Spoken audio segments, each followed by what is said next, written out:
ऋणानुबंधाच्या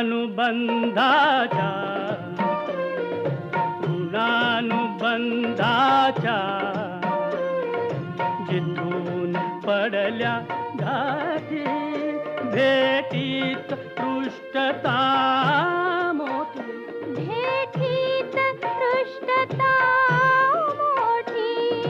श्री आदिशक्ती तुळजाभवानी. नमस्कार. मी दीपक मुंजे, जबलपूर. सर्वात प्रथम मी बाबासाहेब पुरंदरे शतकोत्तर समिती आणि विशेषतः श्री हर्षल देव यांचे आभार मानतो, ज्यांच्यामुळे या कार्यक्रमात मला बोलायची संधी मिळाली. बंधू भगिनींनो, 29 जुलै 2021 हा दिवस आपल्या सगळ्यांच्या आयुष्यात एक सोनियाचा दिनू म्हणून नोंदवलेला असेल. या दिवशी श्रीमंत बाबासाहेब पुरंदरेंनी 400व्या वर्षात प्रवेश केला. मागे सुधीर फडक्यांच्या जन्मशताब्दीच्या कार्यक्रमाच्या वेळेला मी एका लेखात असं लिहिलं होतं की बाबासाहेब पुरंदरे ज्यावेळेला 375 वर्षाचे झाले त्यावेळेला मी त्यांच्या घरी जाऊन त्यांचा सत्कार केला. माझा लेख मुंबईच्या एका प्रख्यात नियतकालिकात प्रकाशित झाला होता आणि तिथल्या संपादकांनी त्या 375ला 75 असं एडिट केलं होतं. सामाजिक माध्यमांमध्ये मी 375 असंच लिहिलं होतं. मला अनेकांचे दूरध्वनी आले की तुमच्या लेखात मुद्रण दोष आहे, तुम्ही 75ला चुकून 375 असं लिहिलेलं आहे. माझं उत्तर होतं की I mean what I have written. Babasaheb Purandare जन्माला आले तेच मुळी 300 वर्षाचे होते. त्यांचा जन्म शिवकाळातलाच. प्रत्यक्ष शककर्त्या थोरल्या महाराजांपासून ते छत्रपतींच्या आजच्या पिढीपर्यंत भोसले घराण्यामध्ये बाबासाहेबांचा वावर आहे. जिजाऊसाहेबांनी त्यांची पाठ थोपटली आहे. आणि म्हणून मी जे 400व्या वर्षात प्रवेश केला असं म्हणतो आहे ते काही चुकीचं नाही आहे. कुठल्याही चुकीमुळे मी तसं ते बोललेलो नाही आहे. जिथे कुठे रामकथा सादर केली जाते त्या ठिकाणी पहिल्या ओळीमध्ये एक जागा रिकामी ठेवायची पद्धत आहे. आलेले श्रोते किंवा प्रेक्षक त्या आसनाला नमस्कार करतात, कारण अदृश्य रूपात तिथे साक्षात हनुमानजी विराजमान आहेत अशी भाविकांची श्रद्धा असते. मला असं वाटतं की बाबासाहेबांच्या व्याख्यानांनासुद्धा अनेक देवी देवता येत असाव्यात. बाबासाहेब ज्यावेळेला भाषणाच्या आधी वेगवेगळ्या देवी देवतांचं आवाहन करतात ते सुद्धा एक बघण्यासारखं आहे. बघा, हे नवोन्मेषशालिनी, चातुर्य कला कामिनी, विश्वमोहिनी, अभिनव वाग्विलासिनी, वीणावादिनी शारदे ये. मी महाराष्ट्र रसात माझ्या राजाचं गाणं गातोय, तू ऐकायला ये. आणि मग बाबासाहेब नामदेव महाराजांच्या शैलीमध्ये लढीवाळ भाषेत बोलतात, आता मी केवळ तुझ्यासाठी खोळंबलो आहे, ये. आणि मग ते पुढे म्हणतात, वीणा छेडीत छेडीत ये. असंच आमंत्रण शारदा मातेला मिळाल्यानंतर तिला न येता तिला राहणं जमेल का, हा एक मोठा प्रश्न आहे. हे ज्यावेळेला कोणी इतिहास कथन करतं किंवा महाभारत किंवा रामायण सांगतं त्यावेळेला 2 गोष्टी आवश्यक असतात. एक तर जी व्यक्ती कथावाचक असते त्या व्यक्तीला इतिहासात घडलेले प्रसंग त्या व्यक्तीच्या डोळ्यासमोर यायला हवेत. आणि दुसरं, त्या व्यक्तीने प्रत्यक्ष आपल्या डोळ्यांसमोर जे जे पाहिलं आहे ते सर्व वाचकांच्यापर्यंत पोचवण्यासाठी किंवा श्रोत्यांच्यापर्यंत पोचवण्यासाठी त्याच्या वाणीमध्ये किंवा लेखणीमध्ये तेवढं सामर्थ्य असायला हवं. आणि म्हणून हे जे सगळे कथावाचक असतात हे परमेश्वराकडे अशी देणगी मागतात. माडगुळकरांच्या एका कवितेमध्ये याचे फार सुंदर वर्णन आहे. बघा की ती मागणी काय असते. प्रसन्न हो मज हे वाग्देवी, व्यास महर्षे कृपा असावी, सुरस कथा ही सजीव व्हावी, श्रवणीचे सुख साध्य असावे मनालोचनाला. स्थलकाळासह व्यक्ती व्यक्ती करोत नर्तन नयनान पुढती. कथने उपजो मनात भक्ती रविप्रभेसम विस्तारावा आशय शब्दातला. आणि मला असं वाटतं की हे देणं बाबासाहेबांना मिळालेलं आहे. साक्षात परमेश्वरांनी हे बाबासाहेबांना दिलेलं आहे. हे ईश्वराचं देणं त्यांना प्राप्त झालेलं आहे. इतिहास हा जर तसा आपण विचार केला तर काहीसा वृक्ष असा विषय आहे. पण बाबासाहेबांकडून ज्यावेळेला आपण हा इतिहास ऐकतो, त्यांचं हे इतिहास कथन ऐकतो, त्यावेळेला असं वाटतं की आपण एखाद्या कवितेच्या गाण्याच्या काव्य गायनाच्या कार्यक्रमात तर आलेलो नाही असं वाटतं. इतकी रसाळ भाषा त्यांची असते. बाबासाहेबांनी खूप मोठ्या संख्येत व्याख्यानं दिली. त्याची नेमकी संख्या काय हे मला माहिती नाही, पण बखरकारांनी निश्चितपणे त्याची नोंद घेतली असेल की गोष्ट सामान्य न झाली. बाबासाहेब ज्यावेळेला बोलतात त्यावेळेला त्यांचा आवाज तो किंवा त्यांची भाषा, त्यांचं भाषण हे धबधब्यासारखं असतं.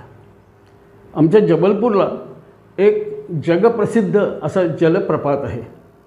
त्या धबधब्याच्या जवळ उभं राहून पाण्याचे तुषार अंगावर घेणं, मला असं वाटतं की स्वर्गसुखाची व्याख्या हीच असेल.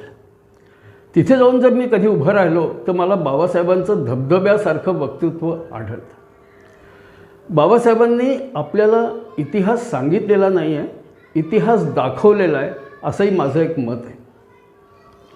बाबासाहेब ज्यावेळेला आपण बाबासाहेबांकडून ऐकतो किंवा त्यांच्या पुस्तकात वाचतो, शुद्ध चतुर्थी उजाडली, स्त्रियांची, पाहुण्यांची, शास्त्री पंडितांची मंगलवर्दळ सुरू झाली, मुहूर्ताची घटिका गंगाळात हेलावू लागली, त्यावेळेला तो इतिहास आपल्याला प्रत्यक्ष डोळ्यासमोर दिसायला लागतो.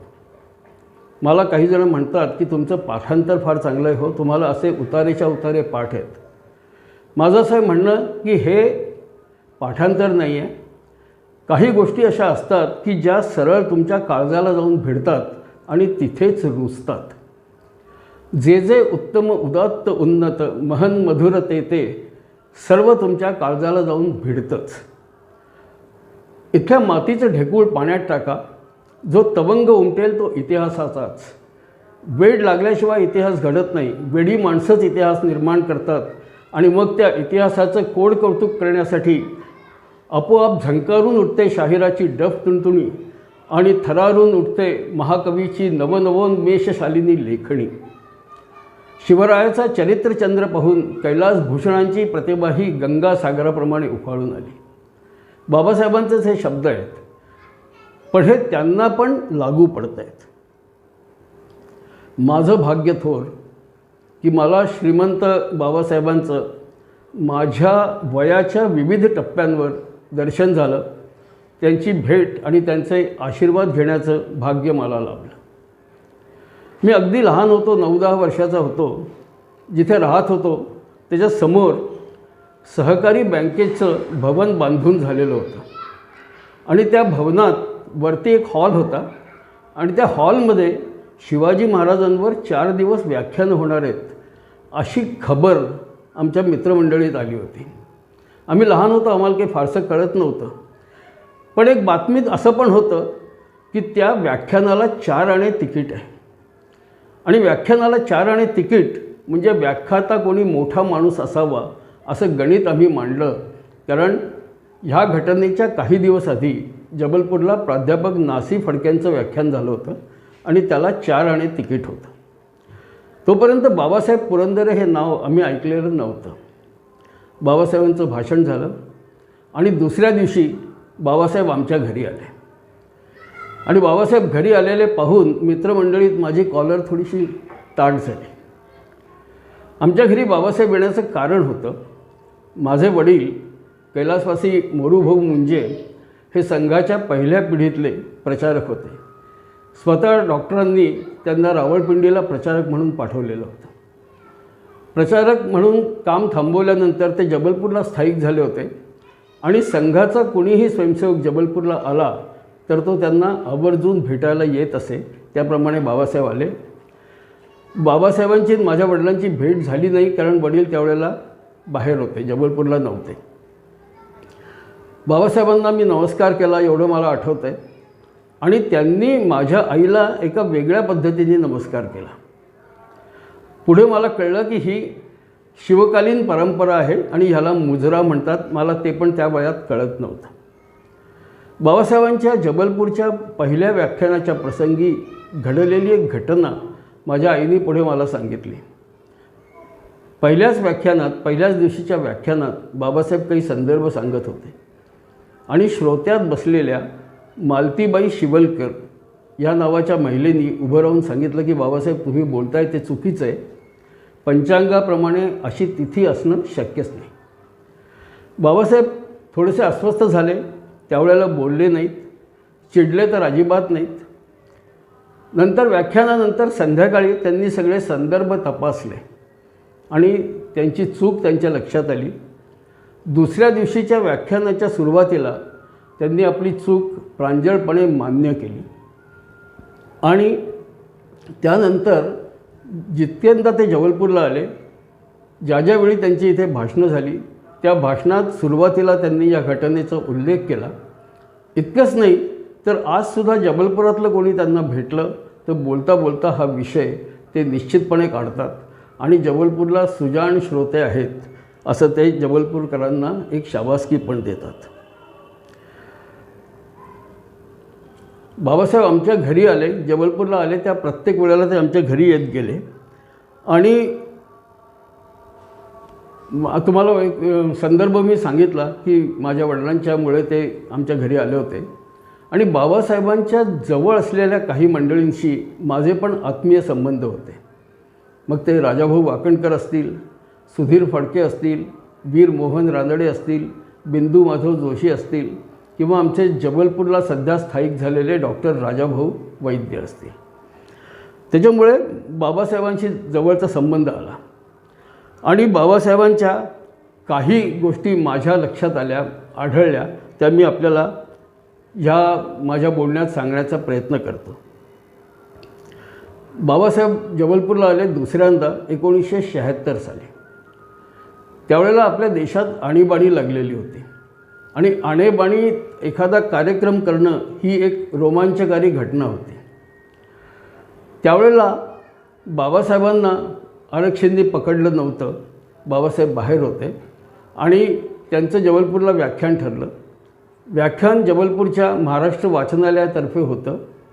वाचनालयाचे पु वी कानिटकर यांच्या पुढाकारांनी हा कार्यक्रम झाला आणि त्या कार्यक्रमात मी पण एक छोटासा स्वयंसेवक होतो.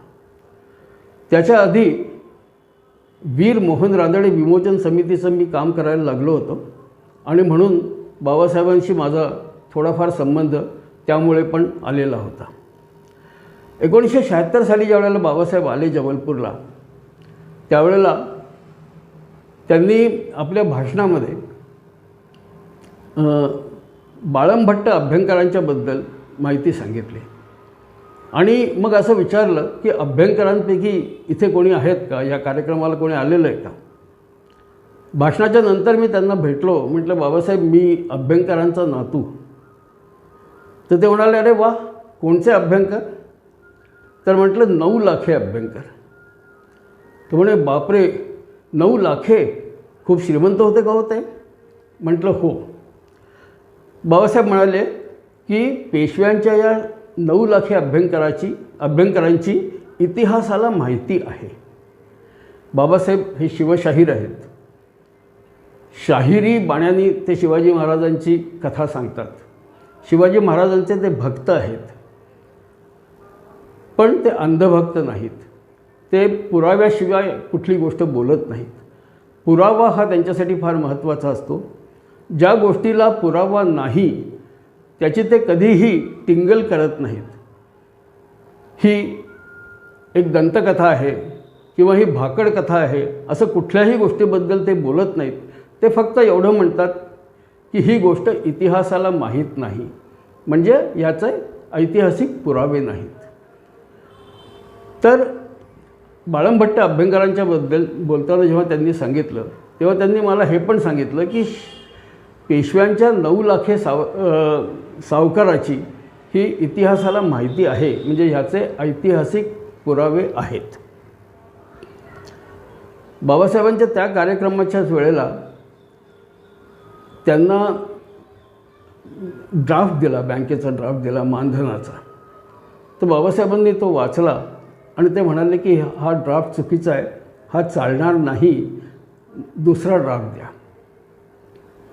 तर कानिटकरांनी तो ड्राफ्ट मला दाखवला. त्यांना काही त्याच्यात चूक आढळत नव्हती. मला दाखवला. मला म्हणाले बघ रे जरा तू.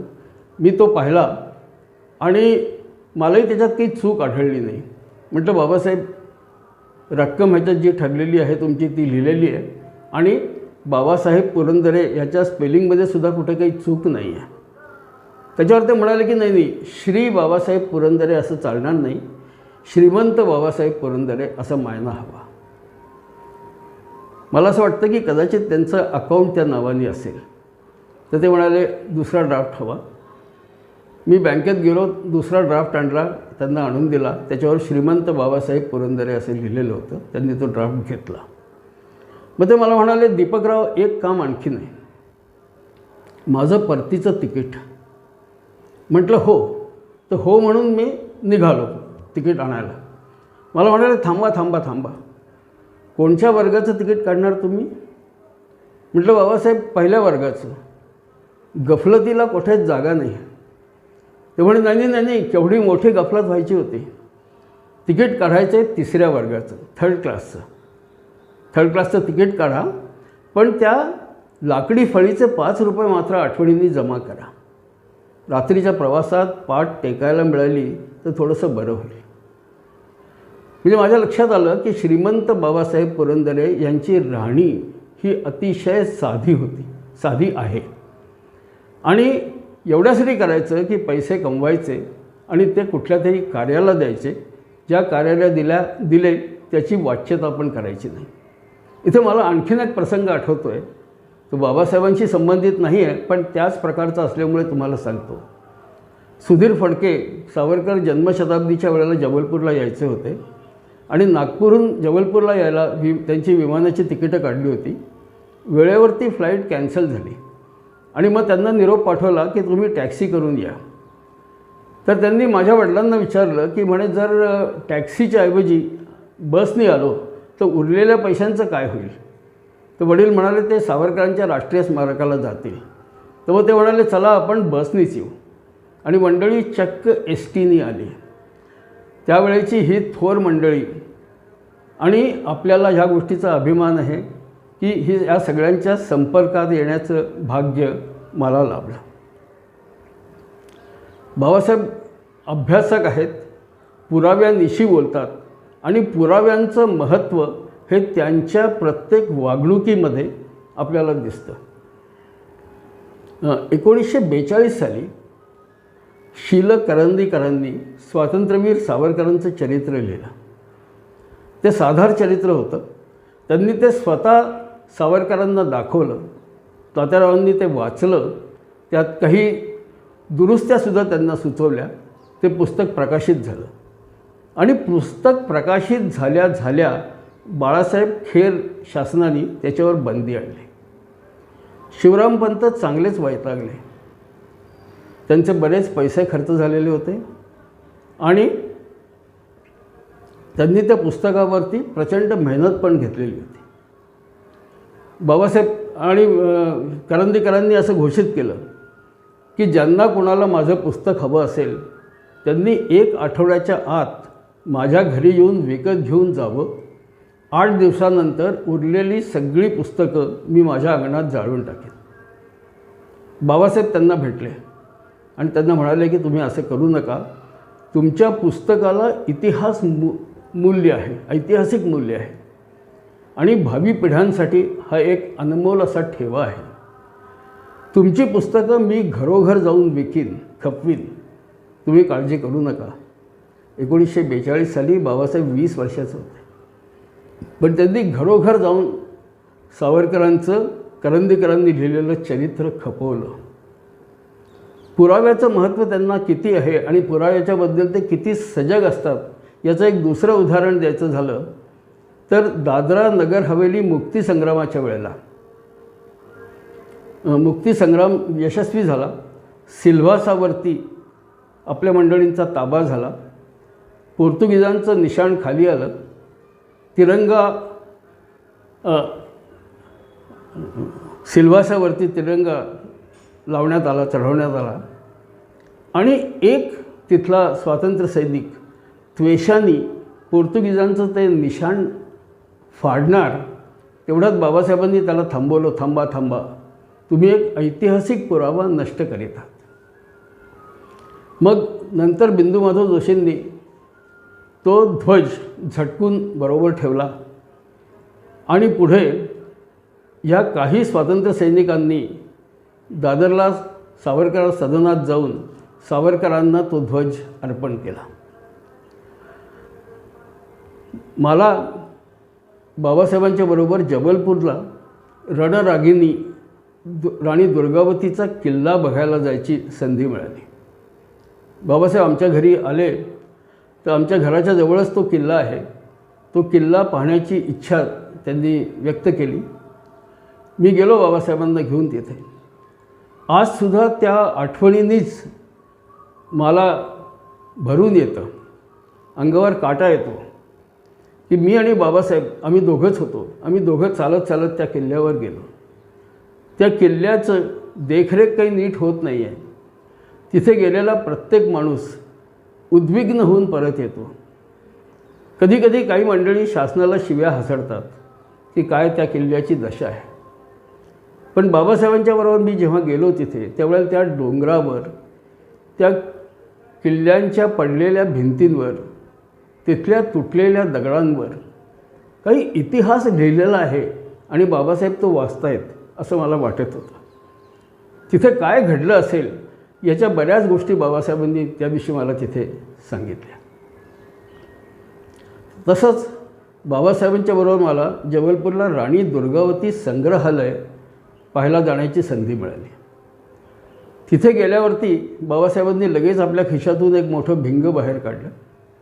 त्या मूर्त्यांचं निरीक्षण केलं आणि त्या मूर्त्यांचा काळ आणि त्याची करणाऱ्यांची शैली, कुठल्या कारागिरांनी ते केलं असेल, या सगळ्यांबद्दल त्या संग्रहालयाच्या अधिकाऱ्यांशी त्यांनी चर्चा केली.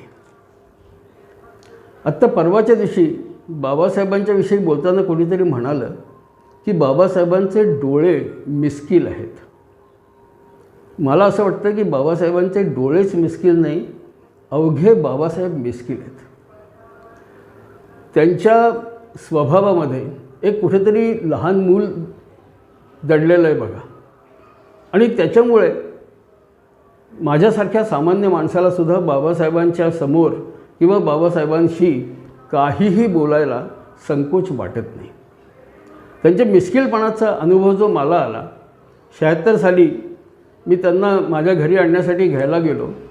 त्यांना म्हटलं, बाबासाहेब माझ्याजवळ कार नाही आहे, वडिलांच्या जवळ एक लॅम्ब्रेटा आहे, ती लॅम्ब्रेटा घेऊन मी आलो आहे, तर तुम्हाला माझ्याबरोबर स्कूटरवरती बसायला चालेल का? हरकत तर नाही तुमची? ते म्हणाले, नाही काहीच हरकत नाही. पाडलं नाहीत तर. आणि त्यांचं दुसरा मिस्किलपणा तो तेव्हा लक्षात आला ज्यावेळेला त्यांचं व्याख्यान 76 साली आणीबाणीच्या काळात झालं. ज्यावेळेला त्यांच्या 4 दिवसाच्या व्याख्यानमालेची अनुमती शासनाकडून घ्यायची होती, तर अनुमती देण्याच्या पत्रात जबलपूरच्या कलेक्टरनी लिहिलेलं होतं की येणाऱ्या वक्त्यांनी राजकारणाविषयी काहीही बोलू नये, राजकारण हा विषय त्यांच्या व्याख्यानात यायला नको. ते जे अनुमतीचं पत्र होतं ते आम्ही बाबासाहेबांना दाखवलं आणि बाबासाहेबांनी ती अट तंतोतंत पाळली. बाबासाहेब राजकारणावरती चकार शब्द बोलले नाहीत, पण ऐतिहासिक दाखले देत त्यांना बोलायचं तेच बोलले. त्यांचा मिस्किलपणा त्यावेळेला पुन्हा आपल्याला दिसला. बाबासाहेब पुरंदरे, श्रीमंत बाबासाहेब पुरंदरे, पद्मविभूषण, महाराष्ट्र भूषण असं हे मोठं व्यक्तिमत्व अतिशय साधं आहे. कुठल्याही मोठ्या माणसाचं मोठेपण ह्याच्यात दडलेलं आहे की त्याचं जे वागणूक असते त्या वागणुकीमध्ये तो माणूस किती मोठा आहे हे तुम्हाला कधीच कळत नाही. जबलपूरला ज्यावेळेला त्यांचं जाणता राजा या नाटकासाठी ते आले होते 2006 साली जबलपूरला. 6 साली आले तर कोणीतरी माझी बाबासाहेबांची ओळख करून दिली. तर बाबासाहेबांची बघा एक हसण्याची विशिष्ट शैली आहे. त्याचं वर्णन मला करता येत नाही आहे, पण ज्यांनी ज्यांनी बाबासाहेबांना पाहिलेलं आहे त्यांना सगळ्यांना बाबासाहेबांची ती हसण्याची शैली माहिती. त्या पद्धतीने बाबासाहेब हसले आणि मला म्हणाले की मुक्कामाच्या ठिकाणी सकाळी रोज मला वेळ असेल. त्यांनी असं सुचवलं की मी सकाळी त्यांना भेटू शकतो आणि ते जितके दिवस इथे होते मी रोज त्यांना भेटायला त्यावेळेला जात होतो. तर त्यांची राहण्याची व्यवस्था एका क्रीडांगणात हा कार्यक्रम झाला. त्या क्रीडांगणाच्या बाहेरच असलेल्या एका वकील साहेबांच्या बंगल्यावर त्यांची राहण्याची सोय होती. तर त्या बंगल्याच्या अतिथी कक्षात बाबासाहेब राहत होते. आणि एक दिवशी मी जेव्हा त्यांच्याजवळ बसलो होतो त्यावेळेला आतून निरोप आला की सकाळच्या न्याहारीची नाश्त्याची वेळ झाली आहे. तर बाबासाहेब म्हणाले की माझे एक मित्र बसलेत, मी एक 5-10 मिनटात आलोच. तर कोण मित्र बसलेत पाहिला, वकील साहेब स्वतः बाहेर आले. त्यांनी मला बघितलं आणि ते म्हणाले, अरे मुंजे साहेब तर माझेही मित्र आहेत. मला म्हणाले, चला मुंजे साहेब तुम्ही पण चला. मी त्यांच्याबरोबर गेलो. त्यांच्या डायनिंग टेबलावर त्यांचं अख्खं कुटुंब बसलं होतं. ते त्यांच्या पत्नी, मुलगा, सून, नातवंड सगळे होते. पण मी तिथे गेल्यावरती मी त्या सगळ्या मंडळींना विचारलं की तुमच्या घरी हे जे बाबासाहेब पुरंदरे उतरले आहेत हे कोण आहेत, याची तुम्हाला काही कल्पना आहे का? तर कोणीतरी म्हटलं की जो बडा भारी नाटक बाहर खेला जा रहा है उसके डायरेक्टर आहे. म्हटलं अगदी बरोबर, पण बाबासाहेबांची एवढीच ओळख नाही आहे.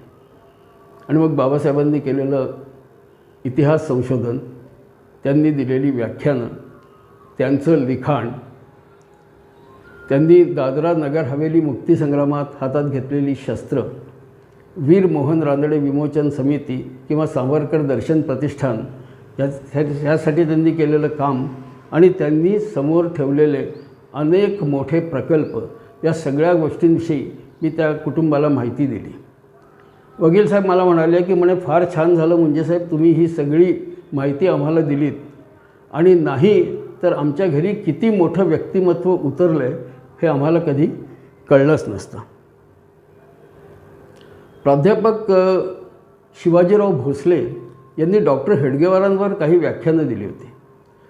त्यात त्यांनी एका ठिकाणी असं म्हटलं आहे की डॉक्टर आजन्म विद्यार्थी होते, आजन्म स्वयंसेवक होते. डॉक्टर हेडगेवार आजन्म स्वयंसेवक होते असं त्यांनी भाषणात म्हटलं होतं. मला असा अनुभव आलेला आहे की बाबासाहेब हे आजन्म विद्यार्थी आहेत. एवढा मोठा माणूस, अनेक भाषांचं, अनेक लिप्यांचं, अनेक विशिष्ट गोष्टींचं त्यांनी अध्ययन केलेलं. महाराष्ट्रातल्या प्रत्येक किल्ल्यांच्या वास्तूंशी त्यांची ओळख, त्या काळातल्या सगळ्या शस्त्रांची त्यांची ओळख, त्या काळातली नाणी त्यांना माहिती आहेत, त्या काळातल्या भाषेत ते पारंगत आहेत. असं सगळं असतानासुद्धा ते अजूनसुद्धा विद्यार्थी आहेत. 2006 सालची गोष्ट बघा. जबलपूरला सगळ्या मराठी संस्थांच्या वतीने बाबासाहेबांचा सत्कार झाला. त्या सत्काराला उत्तर देताना बाबासाहेब एक वाक्य बोलले की व्याख्यान हे प्रभावी माध्यम आहे, पण आचरण हे प्रभावी व्याख्यान आहे. दुसऱ्या दिवशी सकाळी मी त्यांच्याकडे गेलो. मी त्यांना म्हटलं, बाबासाहेब काल तुम्ही भाषणात असं म्हणालात, त्याच्यावरून मला गुरोस्तु मौनम व्याख्यानम शिष्यास्ते छिन्न संशया ह्या वचनाची आठवण झाली. त्यांनी लगेच म्हटलं, उदयराव, हे दीपकराव काय म्हणतायत ते टिपून घ्या. जबलपूरचे प्रख्यात वकील उदय देशमुख हे बाबासाहेबांच्या जबलपूरच्या वास्तव्यात त्यांची व्यवस्था सांभाळत होते. देशमुखांनी हे लिहून घेतलं. मग बाबासाहेब मला म्हणाले की दीपकराव, तुम्हाला हे पूर्ण हा श्लोक माहिती आहे का?